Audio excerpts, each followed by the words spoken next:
오늘 특별 새벽기도 두 번째 나온 우리 귀한 청년들을 주의 이름으로 환영하고 축복합니다. 오늘 하나님 말씀 잠깐 받겠습니다. 사도행전 2장 14절서부터 21절까지 말씀입니다. 사도행전 2장 14절서부터 21절까지 말씀입니다. 자, 우리 다시 한번 영상을 통해 또 여러분 말씀을 통해 우리가 다 같이 하나님의 말씀을 받겠습니다. 시작. 베드로가 열한 사도와 함께 서서 소리 높여 이르되 유대인들과 예루살렘에 사는 모든 사람들아 이 일을 너희로 알게 할 것이니 내 말에 귀를 기울이라. 이 사람들이 취한 것이 아니라 이는 선지자 요엘을 통하여 말씀하신 것이니 일렀으되 하나님의 말씀하시기를 말세 내가 내 영을 모든 육체에게 부어주리니 너희의 자녀들은 예언할 것이요 너희 젊은이들은 환상을 보고 너희 늙은이들은 꿈을 꾸리라. 남녀과 여종에게 부어주리니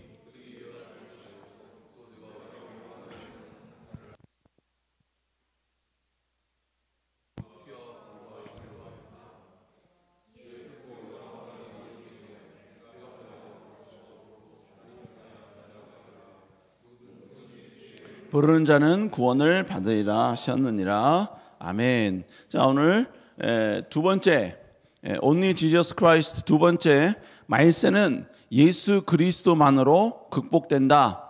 말세는 예수 그리스도만으로 극복된다라는 제목으로 여러분과 같이 좀 말씀을 나누도록 하겠습니다. 오늘 본문은 주님이 승천하시고 난 다음 10일이 지난 시점에서 오순절에 일어난 강력한 성령의 역사에 대해서 소개를 좀 하고 있습니다. 성령의 임재를 체험한 제자들과 성도들은 지금까지 여러분이 모든 하나님을 믿었던 모든 역사, 그 역사에서는 찾아볼 수 없는 여러 가지 많은 현상들 그리고 기이한 모습들이 그 현장에 있었던 성령을 경험한 사람들의 눈에 행동에 보여지기 시작했다는 것이죠. 여러분 당시 오순절이어서요 디아스포라에 퍼져 있던 수많은 유대인들 또 수많은 또 유대인을 믿는 사람들이 그 예루살렘으로 찾아왔었습니다. 그러니까 그 당시 예루살렘은요 엄청나게 많은 여러 외국에서 온 수많은 외국인들과 엄청난 많은 유대인들 또 여러 디아스포라에 퍼졌던 유대인들이 찾아와서 이 예루살렘은 시끌벅적했던 정말로 사람들이 엄청나게 많았던 그런 상황이었습니다. 그런데 그 가운데 마가다라방의 이 120명이 성령의 임재를 체험하고 강력한 막 방언을 외치는 모습들을 그 사람들이 본 거예요. 그런데 그 방언이 어떤 거였냐? 각 나라의 언어로 이야기를 했다는 것이죠. 우리 한번 사도행전 2장 7절 8절 읽습니다. 시작. 다 놀라 신기하게 여겨 이르되 보라 이 말하는 사람들이 다 갈릴리 사람이 아니냐? 방언으로 듣게 된 것이 어찌미냐. 자, 여기서 이 사람들은 다 갈릴리 사람이 아니냐 이 말이 무슨 말이냐면 야, 이 사람들 무식한 사람 아니야? 뭐 이런 말이에요. 이런 말. 근데 이제 목사님 왜 그런지 모르겠는데 좀 약간 좀 뭐라 그럴까요? 좀 이렇게 거친 사람들 하면 전 자꾸 벌교가 생각이 나요. 그 영화 가운데 그거 있죠. 왜 그 막 그 계백장군하고 나와가지고 막 욕으로 막 배틀하고 거기서 벌교 사람들이 나와가지고 욕을 하는데 그 욕 때문에 뭡니까? 신라 사람들이 귀에서 막 피가 나고 막 그랬거든요. 아, 신라 사람이 아니라 저기 신라 사람 맞죠? 고구려 사람들 막 피가 나고 막 그랬거든요. 그래서 전 약간 좀 벌교하면 좀 잠깐 그런 이미지가 좀 있었어요. 벌교를 이렇게 비하하는 건 아니고 혹시 벌교 출신 있으면 제 방에 찾아오세요. 커피 대접할 테니까. 이제 무슨 얘기냐면 전혀 생전 듣도 보지 못한 우리가 생각했을 때 완전 촌동네 전혀 왜 거기서 뭡니까 지혜로운 사람이 나올 수 없을 것만 같은 그런 동네들 우리나라도 있잖아요. 근데 예루살렘 이때는 뭐냐면 갈릴리가 바로 그런 지역이었어요. 뭡니까 어부 막 이렇게 할 일 없어서 막 이렇게 막 공부하지 못하는 사람들이 모여 있는 곳. 그러니까 지금 갈릴리 사람들이 다 120명이 모여 있는데 그들이 하는 언어가 뭐냐면 각자 자기 나라 언어들 그 언어들을 막 이야기하는 거예요. 거기 보면요 그 윗구절에 보면 14절 그 윗구절에 보면 막 여러 지역을 쭉 나열을 했거든요. 그 여러 지역을 쭉 나열했는데 거기 있는 사람들이 다 이해할 수 있는 그 나라 언어로 이 갈릴리 사람들이 막 방언을 하게 이야기를 막 하는 겁니다.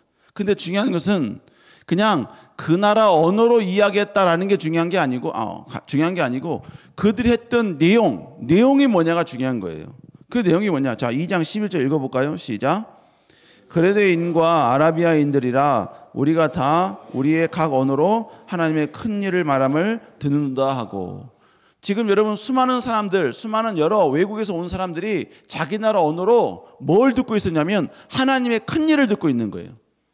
그러니까 지금 여기 120명의 문도들이 하는 일이 뭐였냐면 강력한 성령의 임재를 통하여 각자 방언을 하는데 그 방언의 내용이 뭐냐?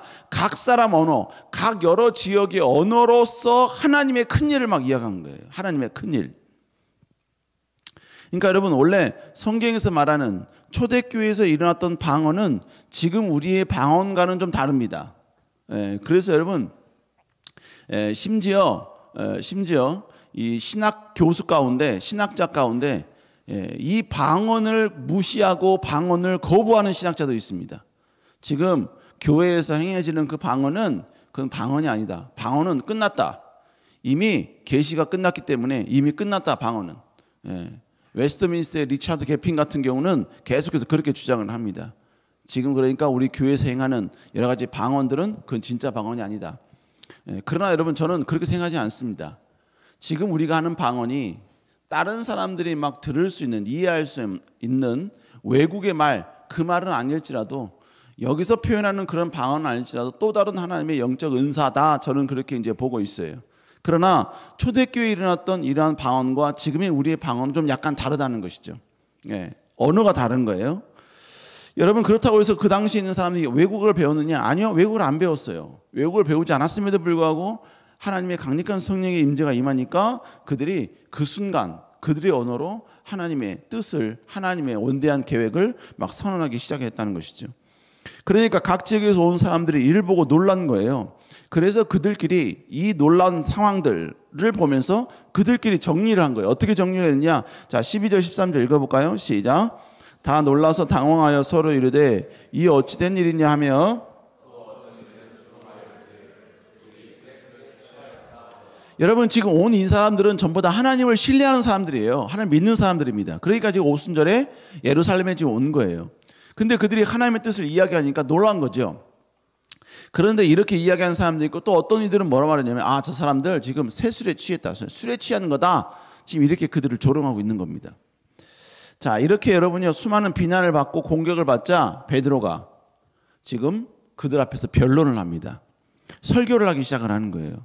그들 앞에서 지금 이 놀라운 역사들, 이 놀라운 이 기사들, 이 일어나는 현상들은 그냥 일어나거나 술에 취한 게 아니다라는 것을 설명을 하고 설교를 합니다. 그 설교의 내용이 16절서부터 36절까지 쭉 나와요.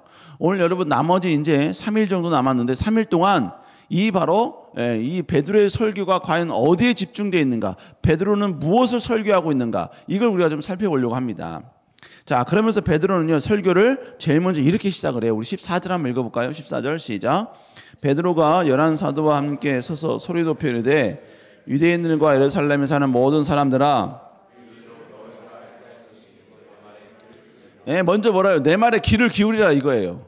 내가 지금 왜 이렇게 됐는지 현상을 이야기해 줄 테니까 잘 들으라 이거예요. 잘 들으라. 그러면서 이제 변론을 시작합니다. 첫 번째로 뭐냐면 성령을 경험한 이 사람들은 시간적으로 취할 수 있는 시간이 아니란 이야기예요. 자, 2장 15절 읽어볼까요? 시작. 때가 제3시니 내가 생각같이 이 사람들이 취한 것이 아니라. 자, 여기서 제3시라고 그러죠. 이 3시는 뭐냐면 지금 유대식의 시간적 표현입니다. 이 제3시는 어떤 몇 시냐면 지금 우리 시각으로 다시 환산하면 바로 오전 9시예요. 이들이 말한 시간에 플러스 6을 하면 되는 겁니다. 오전 6시, 오후 9시, 이 오전에 이 사람들이 술을 먹을 수 없다는 이야기죠. 그러니까 이 사람들은 절대로 술에 취한 것이 아니다라는 것을 지금 이야기를 해주는 겁니다. 먼저는 시간적으로 술 취한 게 아니다. 두 번째는 뭐였냐? 지금 이 놀라운 너희들이 술 취했다고 하는 이 모든 것들은 바로 하나님이 이전에 요엘 선지자를 통해서 예언한 게 성취된 것이다 라고 이야기를 합니다. 자, 우리 한번 2장 16절 먼저 읽어볼까요? 시작. 곧 요엘 통하여 말씀하신 것이니 일렀을 때 요엘 선지자를 통해서 말씀하신 게 이루어지는 거란 얘기죠. 자, 그러면서 계속해서 이제 요엘 선지자가 했던 말을 이제 선포합니다. 자, 한번 2장 17절 읽습니다. 시작. 하나님 말씀하시기를 말세에 내가 내 영을 모든 육체에 부어주리니 너희의 자녀들은 예언할 것이요 너희의 젊은이들은 환상을 보고 너희의 늙은이들은 꿈을 이라. 자, 여기서 중요한 단어가 뭐냐면요, 우리는 뒷구절 젊은이 늙은이 뭡니까? 너의 자녀들 여기에 좀 집중하는데, 물론 그것도 집중해도 좋지만 우리가 먼저 집중해야 될 단어가 뭐냐면 말세라는 단어예요. 말세. 그러니까 이 말세에 하나님의 영이 육체에게 임하는 모습을 너희가 보게 될 것이라는 것이죠. 그리고 그 임하는 모습을 통하여서 나타난 현상이 뭐냐? 너희의 자녀들, 너희의 젊은이들, 너희의 늙은이들이 예언하고 또 환상을 보고 막 이런 일들이 일어나게 된다는 것이죠. 여러분, 결국 중요한 건 뭘 말하냐면 그 당시 그 시대가 말세란 이야기예요. 말세. 말세가 이미 시작되었다라는 것을 선언하고 선포하고 있는 거예요. 왜? 말세에 이런 성령의 임재 사건이 있는데 지금 일어났잖아요. 그러니까 지금 말세다라는 걸 지금 이야기하고 있는 거예요. 그러면서 말세에 일어날 현상이 무엇인가를 또다시 이야기합니다. 우리 2장 18절 읽어볼까요? 시작. 그때 내가 내 영을 내 남종과 내 종들에게 부어주리니 그들이 예언할 것이요. 말세가 되면 하나님의 임재가 육체 가운데 임하는 모습을 보게 되는데 지금 내 남종과 내 여종에게 이걸 부어줬다는 거예요. 그 부어줌의 역사, 부어줌의 예언이 지금 이 120문도를 통해 실현되었다, 성취되었다. 그래서 지금 이 사람들이 뭐 하고 있는가? 지금 예언하고 있고 하나님의 큰 뜻을 지금 대언하고 있고 그걸 선포하고 있다. 지금 이것을 계속해서 이야기하고 있다는 것입니다. 여러분, 결국 여기서 또 이야기한 게 뭘 말하냐면, 여러분, 말세가 됐을 때 성령의 임재가 사건이 일어났다는 이야기는 여러분 지금도 이 성령이 우리 육체 가운데 임하게 되는 이 강력한 역사는 일어나게 된 줄로 믿습니다. 아멘. 여러분, 그러니까 그 교회가, 그 공동체가 살아있냐 죽었냐는 뭘 보면 아냐면 이 강력한 성령의 임재의 사건이 그들의 육체 가운데 임하게 되어 그 임한 성령의 임재를 통하여서 그들의 삶의 변화가 일어나고 있는가, 일어나고 있지 않는가, 이걸 보면 되는 거예요. 이걸. 여러분, 성령의 임재, 강력한 주님만이, 성령만이 위대한 부흥의 역사를 이뤄낼 수 있고 위대한 회복을 만들어낼 수 있고 위대한 여러분의 성장을 만들어낼 수 있는 줄로 믿습니다. 여러분, 우리는 대형 교회를 꿈꾸진 않아요. 성령의 임재를 우리는 기대합니다. 근데 성령의 임재가 임하면 그 성령의 능력을 경험한 사람들이 하나님의 뜻과 하나님의 말씀과 하나님의 계명에 집중하다 보니까 결론적으로 어떻게 돼요? 하나님의 백성들이 주께 돌아오는 역사가 일어나게 되는 거죠. 그러면 여러분 점점점 여러분 부흥하게 되는 것이고 성장하게 되는 것이고, 또 여러분이 성장할 때 여러분 수많은 사람들이 주 앞에 나오면서 그들이 또 하나님의 임재를 체험하면 또 여러분 회복이 되고 또 치유가 되고, 여러분 결국 뭐예요? 지금 이 시대에도 강력한 성령의 임재는 가능하다는 것이죠. 여러분, 성령의 임재를 다시 한번 더 뜨겁게, 더 새롭게 경험할 수 있는 여러분 되시기를 다시 한번 주 이름으로 축복합니다. 그러면서 베드로는 연이어서 말세에 어떤 일이 일어날 것인지에 대해서 계속 이야기를 해요. 요엘 선지자의 여러 가지 많은 예언을 우리에게 소개하면서 내용이 뭐냐? 자, 19절 20절 한번 읽어볼까요? 시작. 하늘에서는 기사를, 아래는 땅에서는 징조를 베풀리니 곧 피와 불과 연기로다. 주의 크고 영화로운 날이 이르기 전에 해가 변하여 어두워지고 달이 변하여 피가 되리라. 내가 위로 하늘에는 기사를, 아래로는 징조를 베푼다는 얘기예요. 여러분, 이게 뭐냐? 마태복음 24장에 보면 말세에 어떤 일이 일어나겠습니까? 이 상황을 계속 설명을 해주고 있습니다. 그 모든 설명들을, 내용을 보면 하늘에서의 기사와 땅에서의 여러 가지 많은 징조들을 설명을 해주고 있어요. 그러면서 오늘 본문에 보면 뭐라 그래요? 여러분요, 하늘에 주의 크고 영화로운 날이 이르기 전에 해가 변하여 어두워지고 달이 변한다는 얘기예요. 여기서 주의 크고 영화로운 날, 이 말이 결국 뭐예요? 말세 가운데 끝부분을 이야기하는 거예요. 그래서 하나님의 징계가 임하는 그 시간을 이야기하는 겁니다. 그때 어떤 일이 일어나느냐? 본문에 보니까 그 영화로운 날이 이르기 전에 나타나는 큰 현상이 있는데 해가 어두워진대요. 또 뭐라고? 달이 변하여 피가 된다는 겁니다. 여러분, 이것이 말세에 이루어지고 있는 그 현상들이고 모습이라는 거예요. 그래서 여러분 마태복음 24장에 보면 제자들이 예수님께 물어요. 말세에 무슨 일이 일어나겠습니까? 마지막 날에 어떤 일이 일어나겠습니까? 여러분 그러자 예수님께서 어떤 일이 일어날 것인가를 쭉 설명을 해줍니다. 하늘과 땅에서, 이 땅에서 뭐예요? 처처에 기근이 일어나고 전쟁이 일어나고 민족이 민족끼리 싸우고 전쟁의 소식이 막 일어나고 막 이거 쭉 설명을 해요. 그러면서 여러분 예수님께서 이제 뭐라고 말씀하시냐면 달과 태양의 문제가 있다는 것을 이야기해 줍니다. 자, 마태복음 24장 29절 읽어볼까요? 시작. 그날 환난 후에 즉시 해가 어두워지고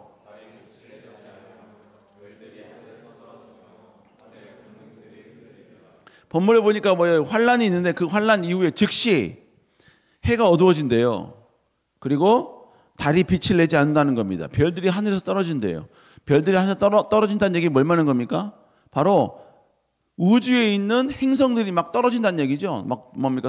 온다는 얘기 아닙니까? 부딪힌다는 얘기 아닙니까? 여러분 여기서 뭐라고 그래요? 해가 어두워지고 달이 빛을 내지 않는다는 것입니다. 아니 어떻게 태양이 빛을 잃을 수 있죠? 태양이 여러분요 절대로 변하지 않는다. 뭐 과학자들이 태양은 조금씩 식고 있다고 이야기는 하죠. 식고 있다고 이야기합니다만 누구도 여러분 태양이 빛을 잃을 것이다라고는 예측하지는 않아요. 근데 여러분 성경은 그 엄청난 태양도 빛을 잃을 수 있다라는 것을 하나님이 보여주셨어요.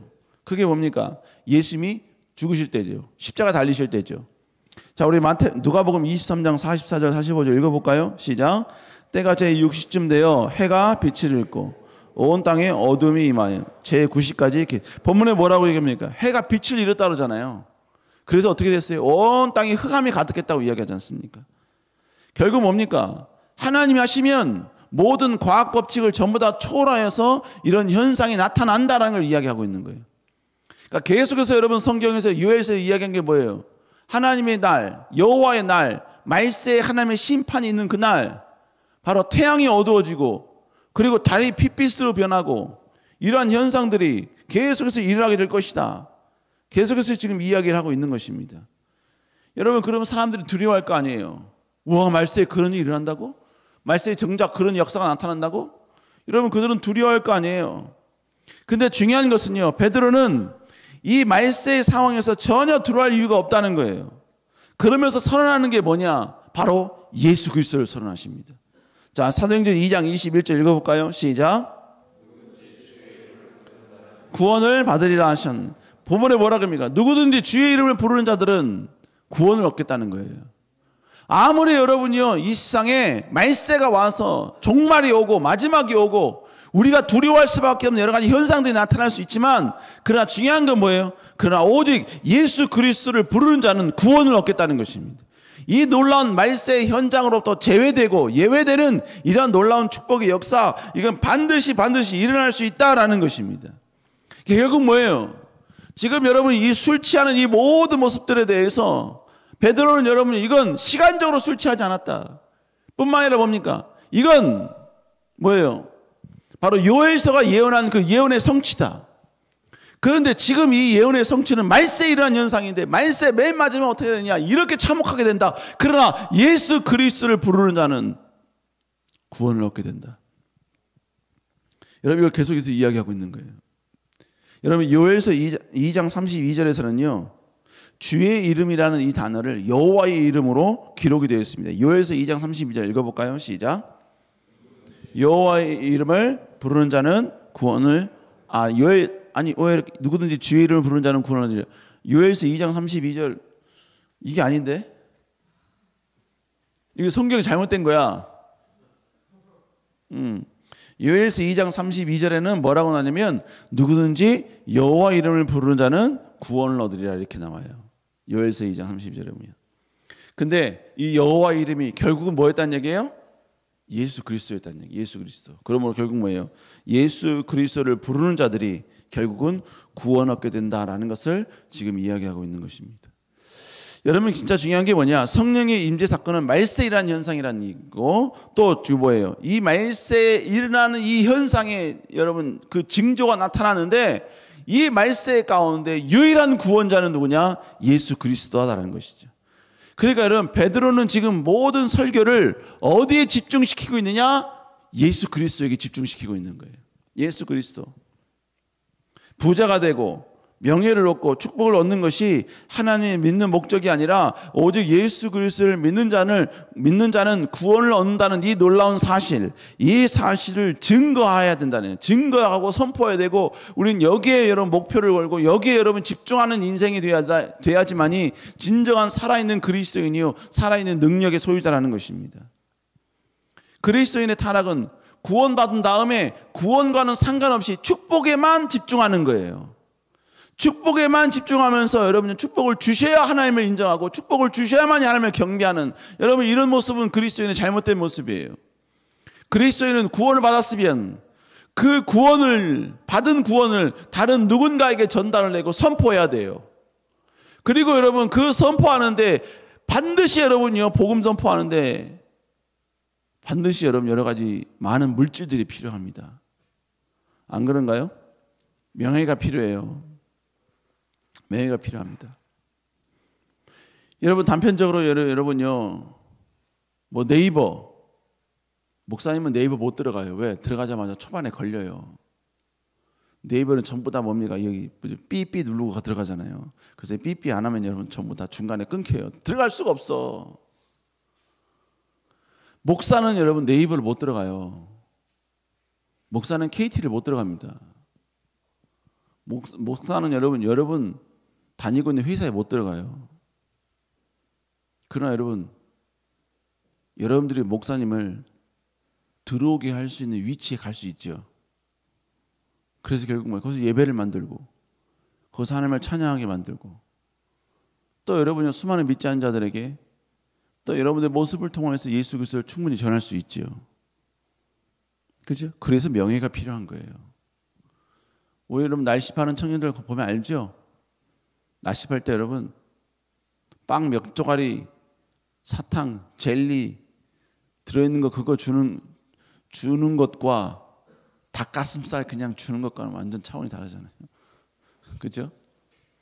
닭가슴살이 아니더라도 여러분요 그들의 마음을 바꿀 수 있는 여러분 그걸 주면 되잖아요.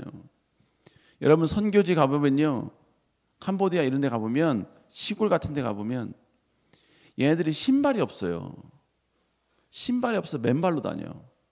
맨발로 다니다 보니까 막 상처가 막 납니다. 그 상처 난데 제때 치료하지 않으니까 그 상처로 여러분요 그 더러운 것들이 막 들어가서 막 그게 곪고 막 터지고 막 상처 나고 흉터 나고, 여러분 이게 얼마나 많은지 몰라요. 목사님이 선교하는 그 캄보디아 한 선교사님 거기에 어떤 연세 드신 분이 장로님이 오셨는데 그냥 쉬러 온 거야. 쉬러 왔는데 애들이 여러분이 신발 없이 다니는 그 모습이 너무나 가슴이 아파가지고요. 이분이 그때부터 뭐 하냐면 자기 친구들, 자기 동료들한테 여러분이요 자기 후원해달라 그래가지고 그 돈으로 아이들의 신발을 사주기 시작을 했어요. 신발을. 그 신발을 사줬어요. 어느 아이들마다 막 신발을 막 주는 거예요. 근데 얘네들이 어떻게 하냐면 그 신발이 너무 귀하니까 신발을 집에다 놓고 또 맨발로 다니는 거야. 그 이분이 또 마음이 아파가지고 또 여러분이 그들에게 또 신발을 주고, 지금 또 여러분이 그들에게 여러분 또 여러 가지 많은 치료가 필요한 뭐예요? 비타민제, 뭐 치료제 여러분 주면 그들은 여러분 쉽게 주 앞에 나올 수 있어요. 뭘 말하는 겁니까? 그래서 물질이 필요하다고요. 그래서 내가 잘 먹고 내가 잘 살리는 목적이 아니라 하나님 나라 영광, 하나님의 이름을 위해서 여러분이 물질과 명예와 권력이 필요한, 그러니까 뭐예요? 정말로 여러분요 예수 그리스도에 대한 뜨거운 복음, 이 복음에 대한 여러분 감격과 은혜가 내 안에 넘치면 내가 왜 돈을 벌어야 되는지, 내가 왜 명예를 얻어야 되는지, 내가 왜 승진을 해야 되는지, 내가 왜 사업을 해서 성공해야 되는지에 대한 분명한 명확성이 생기는 거예요. 명확성이. 그리고 그것을 내가 어떻게 사용할지 알게 되는 거예요. 명품에 미치는 게 아니라 그리스도의 복음에 미치게 되면 여러분 남들이 여러분 목숨 거는 그 명품이 나에게는 그냥 아무런 의미가 없는 거야. 여러분 지금 베드로의 이 모든 고백은 다 어디에 집중되어 있느냐? 바로 예수 그리스도께 집중되어 있어요. 예수 그리스도의 복음에 집중되어 있다고요.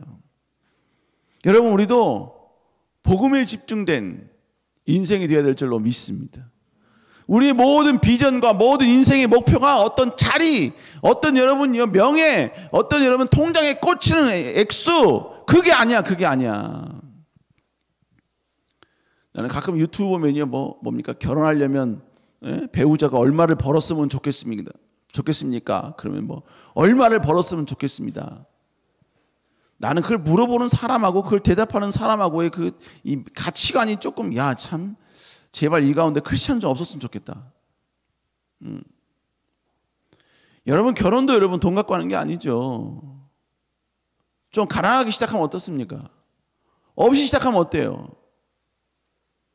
제가 제 와이프를 그래도 여러분요, 존중하는 이유, 존경까지는 아니고, 존중하는 이유 중에 하나가 뭐냐면, 와이프가 저와 결혼했을 때 그때 제 사례비가 30만 원이었어요. 30만 원. 2000년도에. 그런데도 저한테 결혼을 왔어요. 시집을 왔어요. 난 그거 하나만으로 난 너무 고마워. 너무 감사해. 그렇다고 우리 자매들 30만 원 사례비인 사람들한테 가라. 30만 원 월급 받는 사람한테 가라. 그런 알바하는 사람한테 가라. 이 말이 아니라, 그런 의미가 아니라. 제발 여러분요, 그런 어떤 명예와 권력과 찍히는 그 금액이 제발 목표가 되지 말라 이거예요. 우리 그리스도인의 목표는 하나님이 기뻐하는 그것이 목표가 돼야 돼요. 하나님의 소망이 우리 비전이 돼야 돼요. 하나님의 열망이 우리의 감격이 돼야 되고, 하나님이 바라보는 것을 우리도 같이 바라보고, 하나님과 동역한 자가 돼야 돼요. 그걸 위해서 여러분, 우리는 하나님께 명예를 구하고 물질을 구하고 부귀를 구하고 축복을 구하고 형통을 구하는 자가 되어야 된다는 것이죠. 여러분, 이런 여러분들 수 있기를 다시 한번 주의 이름으로 축복합니다. 축복합니다. 예, 우리가 기도하겠습니다.